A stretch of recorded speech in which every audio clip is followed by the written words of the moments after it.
আমরা তো বুঝুন বাবা নয় একটু এদিকে ঠিক আছে ভাই একটু আইন দরকার আছে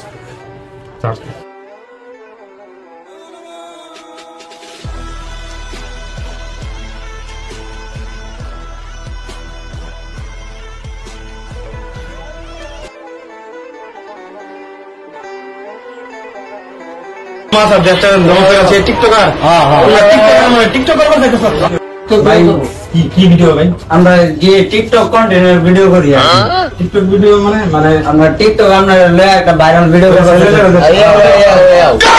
টিকটক ভিডিও তো যারা করে এরা দেশে শুধু সমাজ